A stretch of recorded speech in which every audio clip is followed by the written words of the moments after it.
2 Timóteo, capítulo 4, versículos 1, 2 e 3. Conjuro-te, pois, diante de Deus e do Senhor Jesus Cristo, que há de julgar os vivos e os mortos, na sua vinda e no seu reino, que pregues a palavra, instes, a tempo e fora de tempo, redargas, repreendas, exortes, com toda longanimidade e doutrina, porque virá tempo em que não suportarão a sã doutrina, mas tendo comichão nos ouvidos, amontoarão para si doutores, conforme as suas próprias concupiscências. Eu acho que está muito claro. Para quê? Por que testemunhar? Porque é uma ordem divina. Ah, mas eu não vou fazer. Mas isso aqui não é para você fazer mesmo. É só para quem obedece a Deus, para quem segue as Escrituras, para quem é fiel a Cristo, para cristão de verdade. Cristão de verdade, ele simplesmente recebe a ordem e cumpre. Agora, se você não é um cristão ainda, você não é obrigado. Mas se você realmente é um cristão, está aqui uma ordem para você. Você vai seguir o ABCD ou o obedecer? Cristão que é de verdade obedece. É para pregar todo momento, toda chance. Que nem Jesus estava no poço.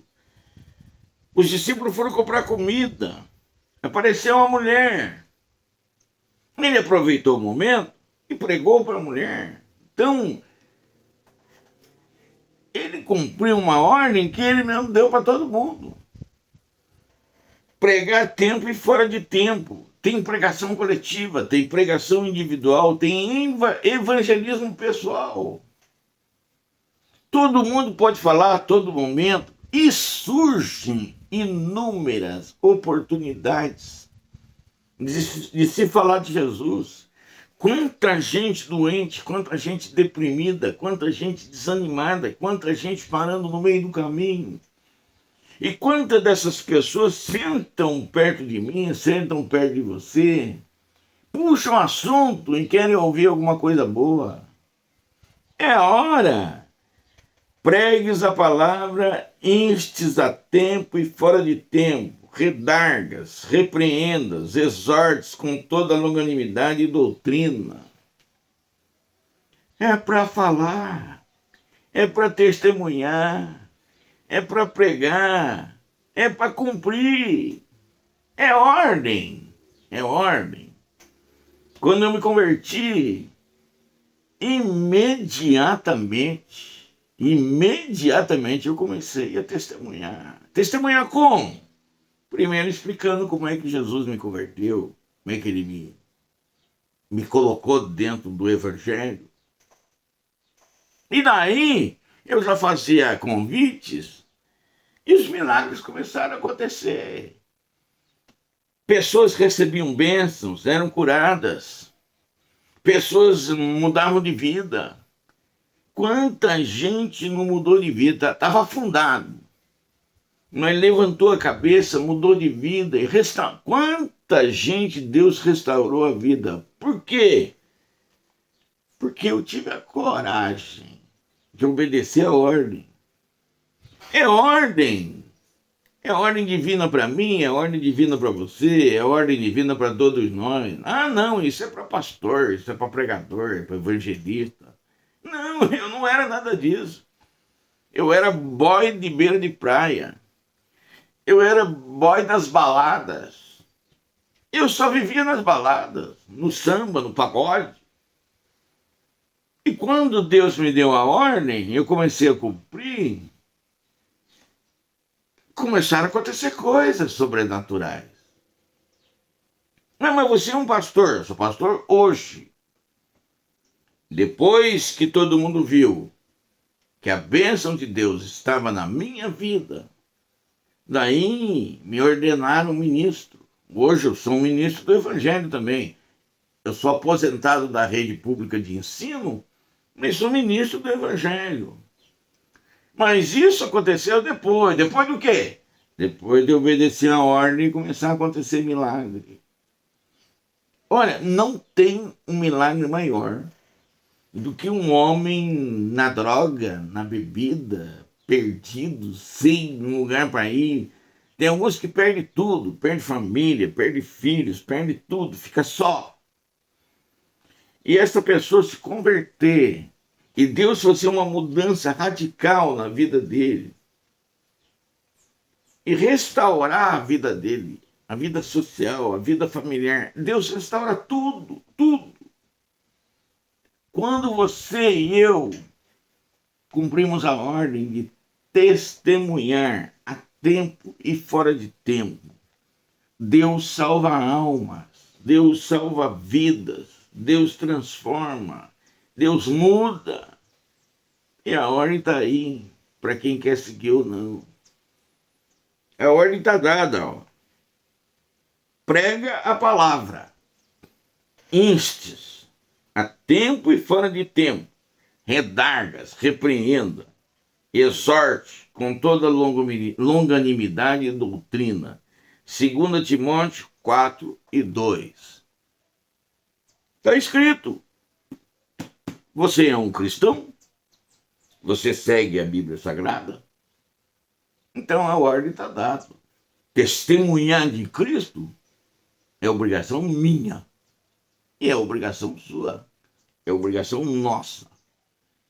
Ler o que está escrito e executar, Jesus é claro, bem-aventurado daqueles que leem, mas mais bem-aventurado daquele que cumpre. Então é só você fazer a sua parte do negócio. Testemunhar a palavra de Deus.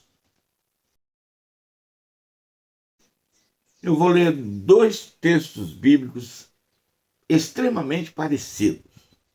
O primeiro está em Marcos 16:15. E disse-lhes: ide por todo o mundo, pregai o evangelho a toda criatura. Segundo está em Mateus 28:19 e 20.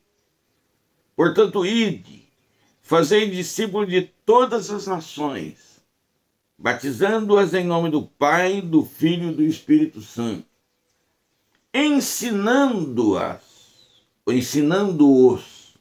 a guardar todas as coisas que eu vos tenho mandado. E eis que estou convosco todos os dias, até a consumação dos séculos. 2 ides. 2 ides extremamente semelhantes, mas 2 ides que não são iguais. Por que não são iguais? Porque ide, pregai o evangelho. Não precisa pré-requisito. Se você só vai pregar aquilo que você viu e ouviu, você pode ser um novo convertido.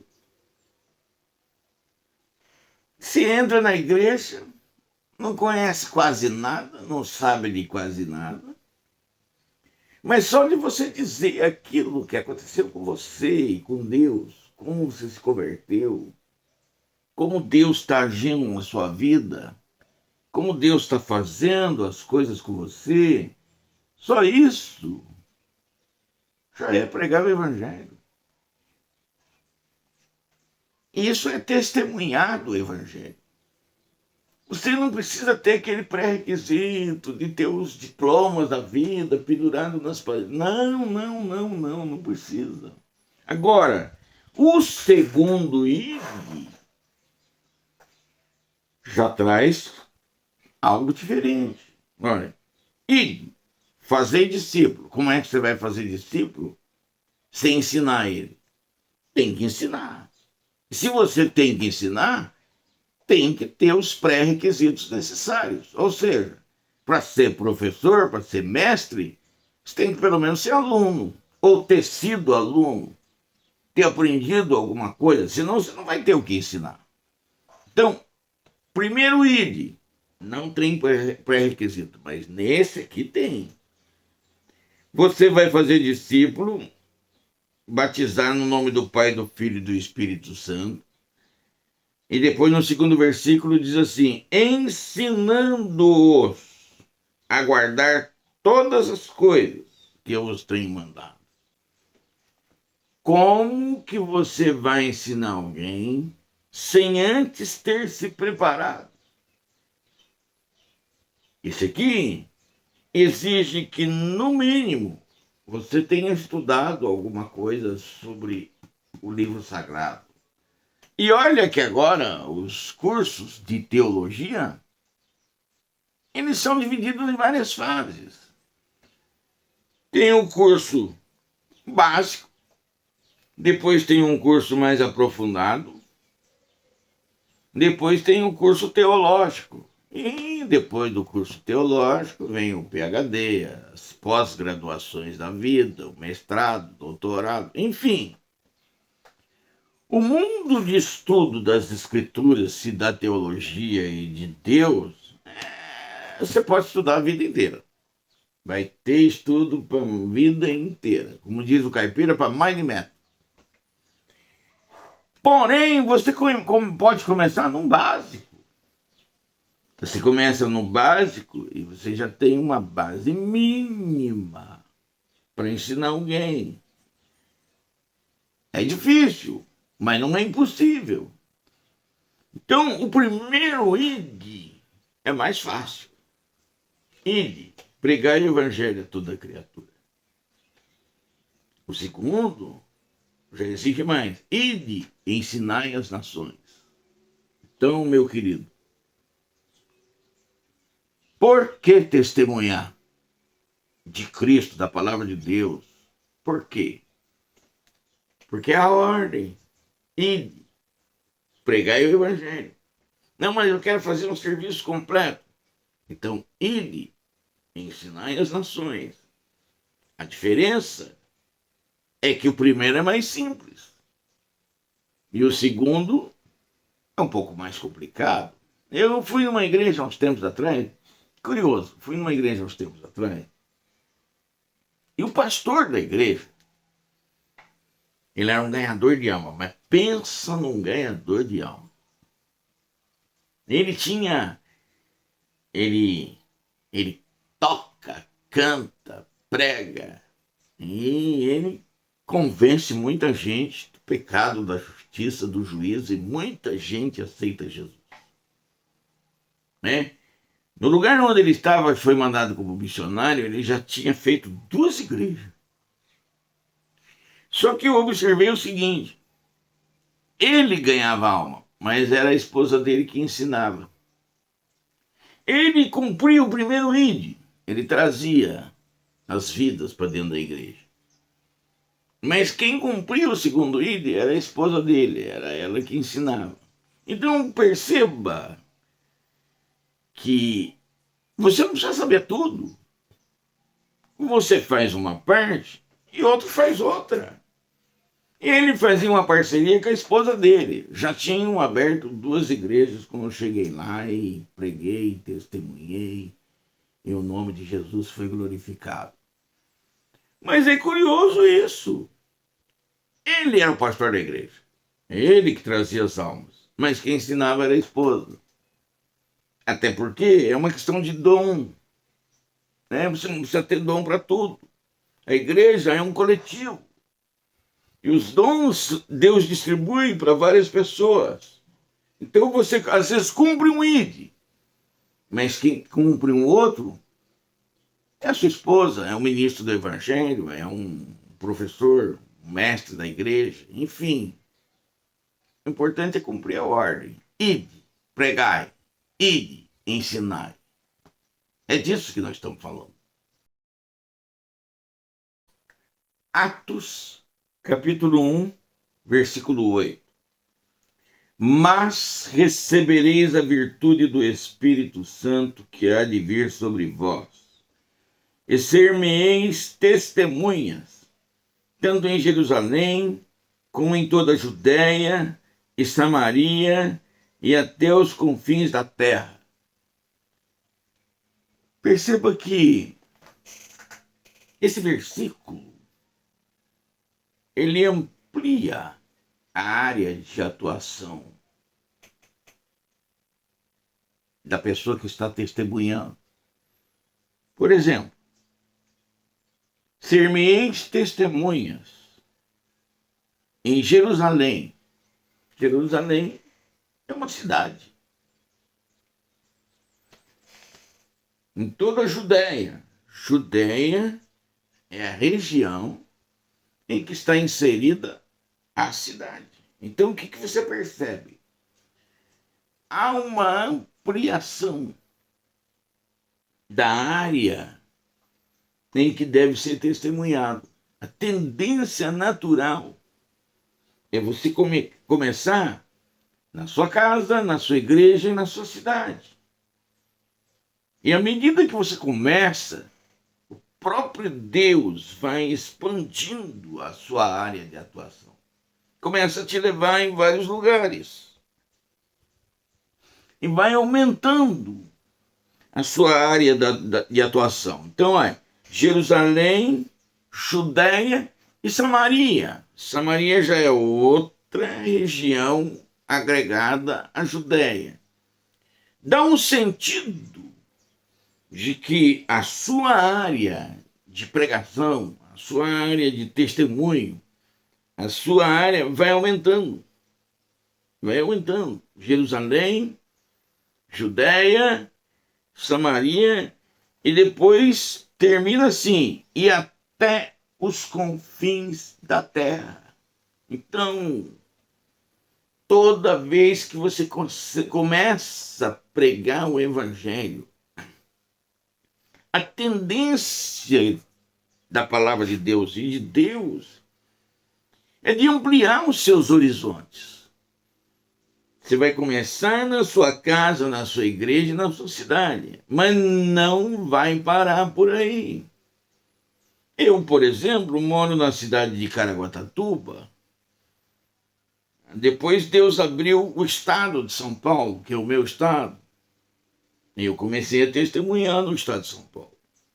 Depois Deus abriu todo o Brasil. Se ainda vou em um lugar mais longe do que o Brasil, não sei. Mas a minha área de testemunhar, de atuação referente ao Evangelho, ela também teve essa ampliação. E essa ampliação é natural. Você começa em casa, começa na sua igreja, começa na sua cidade, mas não vai parar por aí. Deus vai te levar em vários lugares. Deus vai permitir que você tenha acesso a vários lugares para que você testemunhe o Evangelho do Senhor Jesus Cristo. Então perceba uma coisa. Você começa no serviço que você tem todo o controle. Você prega na sua igreja, você prega na sua casa, você prega no seu bairro, você prega na sua cidade. Você controla tudo. Mas à medida que vai ampliando os horizontes, a coisa vai sendo controlada por Deus. Você passa a estar sob o controle de Deus. Isso me lembra Ezequiel 47, que do altar saiu um rio, e o homem saiu medindo o rio. E a água dava para os artelhos, depois vinha até a cintura, depois vinha até os lombos, depois não dava mais pé. E a Bíblia diz que o Espírito pegou ele e levou de uma margem até a outra. Por quê? Porque ele já não conseguia mais pôr o pé no chão. Dá a ideia do que? Da ampliação dos horizontes em que você vai atuar. É bíblico isso. É Deus no comando. No começo você comanda tudo. Depois isso sai do seu controle. Eu, por exemplo, comecei a pregar na minha cidade, na minha região. Depois Deus levantou uma pessoa, um mantenedor, para mim fazer cruzadas em todo o Brasil. Eu estive no Norte, Nordeste, Centro-Oeste, e adjacências, né? O seu horizonte vai aumentar. Deus vai te livrar. Você obedece o ide. Você começa a pregar o evangelho e Deus vai tomando conta da situação. Você pode começar aí onde você está, mas pode acreditar. Deus vai alargar os seus horizontes, vai alargar a sua tenda. Você vai ocupar espaço que você nunca imaginou. Vai pregar em igreja que você nem sonhou que existia. E isso não acaba. Para pensar. Eu estou com o cabelo branco. E Deus continua me levando para um monte de lugar. Por quê? Porque o ID começa aqui. Mas a gente nunca sabe onde vai parar. Sabe por quê? Isso tudo está sob o controle de um Deus grande e poderoso, que salva, que cura, que batiza, que liberta, que faz sinais, prodígios, maravilhas. Então comece, mas saiba, isso vai crescer. Está escrito, é Bíblia pura. 2 Coríntios 5:20. De sorte que somos embaixadores da parte de Cristo, como se Deus por nós rogasse. Rogamo-vos, pois, da parte de Cristo, que vos reconcilieis com Deus. Prestou bem atenção no versículo. Eu sou um embaixador de Cristo. Você que propaga o evangelho, você que testemunha, você é um embaixador de Cristo. Olha a honra, a importância que a palavra de Deus está nos dando. Eu lembro que eu gostava de ouvir o Billy Graham, eu gostava de ouvir o Tim Swaggart, eu gostava de ouvir vários pregadores nacionais e internacionais, sempre gostei. A gente aprende muito com eles. E uma vez eu vi um testemunho do Billy Graham que me impressionou demais. E falaram para ele: escuta, por que você não se candidata à presidência da República? Você, com o nome que você tem, você facilmente é eleito. Ele respondeu o seguinte: eu deixar de ser um embaixador de Cristo na Terra para me candidatar a uma simples presidência da República? Eu não posso fazer isso. Ele deu a entender que o serviço dele ele achava tão grande, tão majestoso, tão honrado, tão glorioso, que deixar de ser um embaixador de Cristo na Terra para ser um simples presidente da República dos Estados Unidos da América não era para ele, não servia para ele, era muito pouco. Aí você percebe como algumas pessoas dão um valor tremendo para as coisas espirituais e outras não.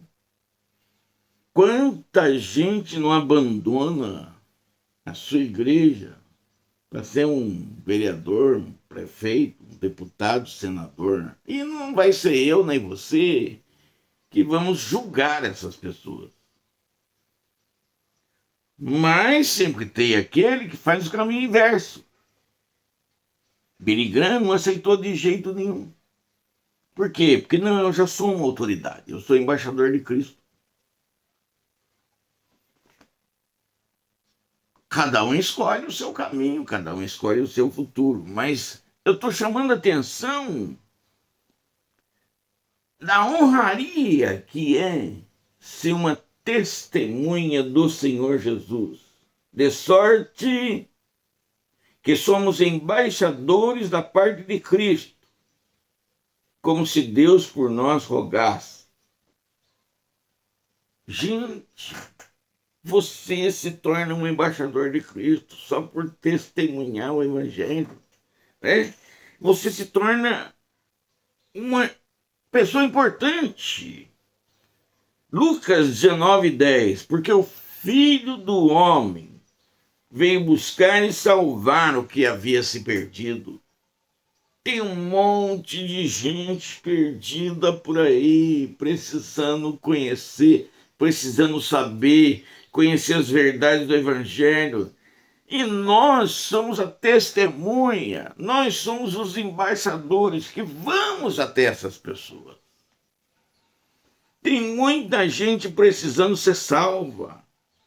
Tem muita gente precisando da salvação eterna. E é você, e sou eu, que Deus escolheu para fazer esse serviço. Levante-se, testemunhe, pregue, instes a tempo e fora de tempo. Você é um personagem importante. Tem um provérbio que diz assim: o que ganha almas, sábio é. Seja uma pessoa sábia. Aceite o desafio de cumprir a ordem de Jesus Cristo. Ide, pregai, ide, ensinai. Deixa Deus trabalhar na tua vida. Vão acontecer milagres. Pessoas vão se salvar. Pessoas vão ser mudadas. Pessoas vão ser transformadas. Você vai ver isso a olhos. Você vai ver cara a cara a salvação da alma. Você vai ver cara a cara a mudança. E você vai realmente se conscientizar de que em Deus você se torna uma autoridade. Uma autoridade espirituais, de sorte que somos embaixadores da parte de Cristo. Deixa Deus usar a sua vida. Deixa Deus usar você para abençoar as pessoas. Ide, pregai, ide, ensinai, faça a sua parte.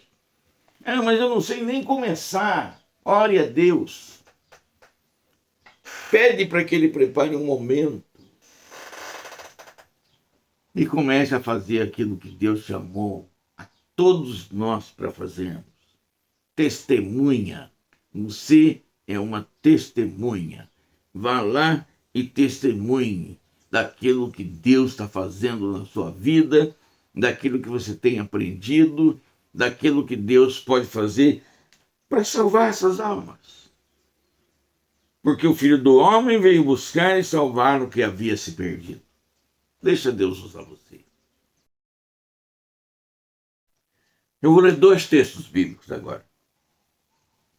Primeiro está em Timóteo 2:2.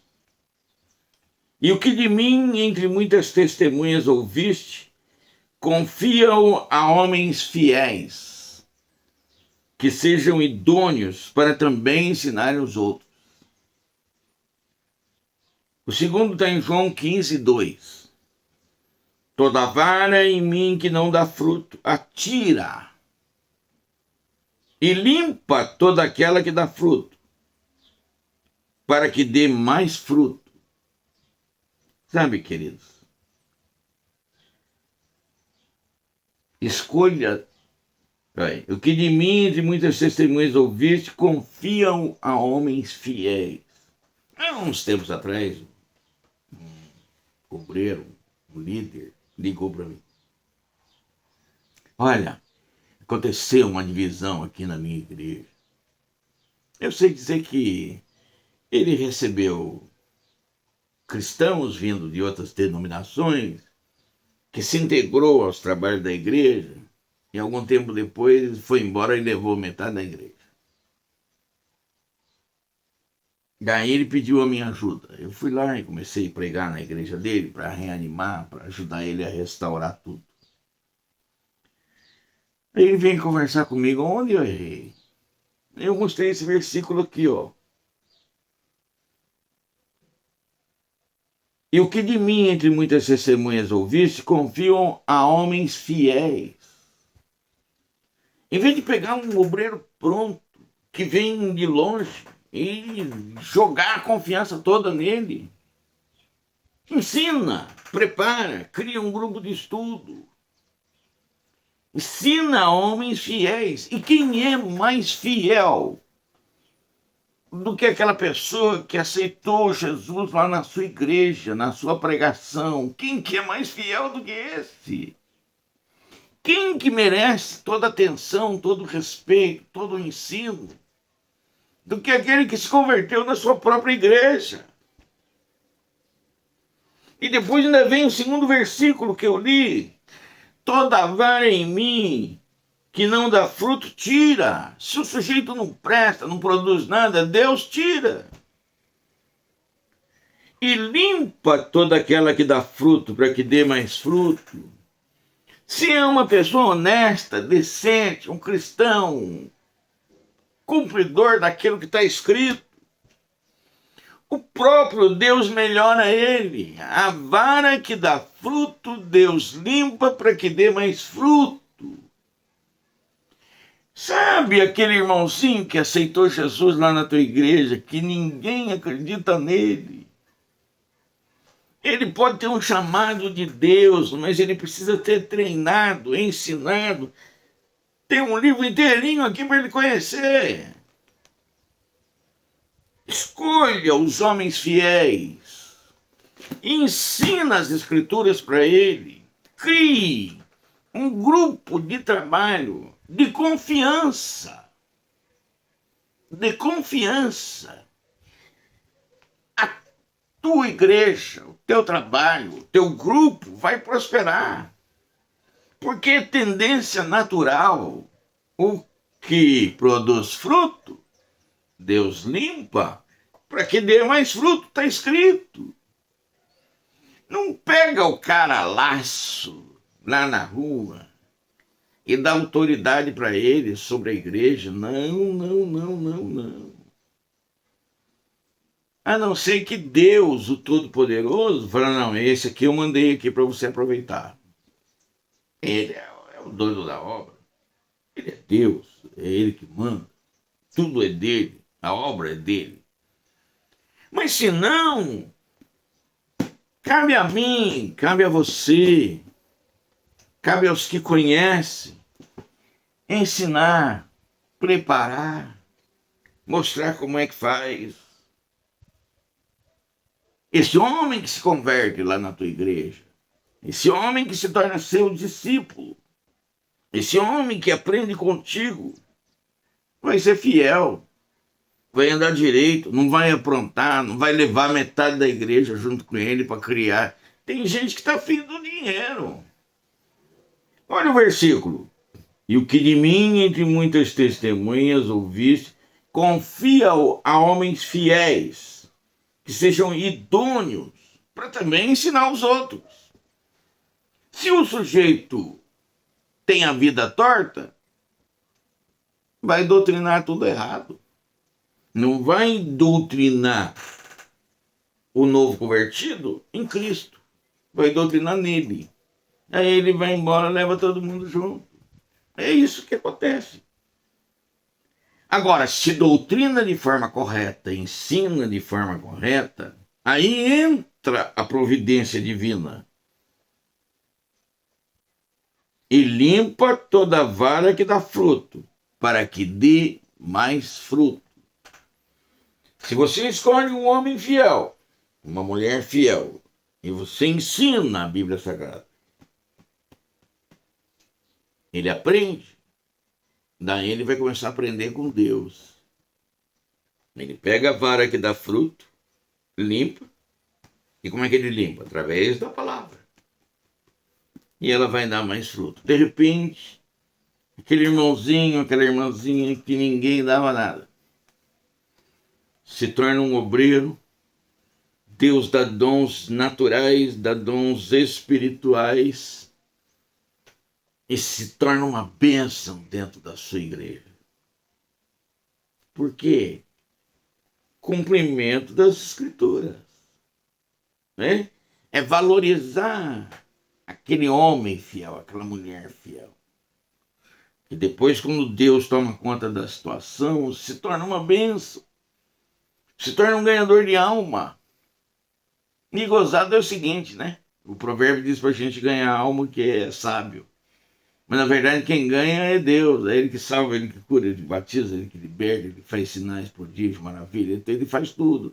Mas Ele nos concede a graça de sermos parceiros dele. Né? E aí nos chama ainda de ganhadores de almas. É a própria Bíblia que fala isso. O que ganha alma, sábio é. Seja sábio. Ganhe almas.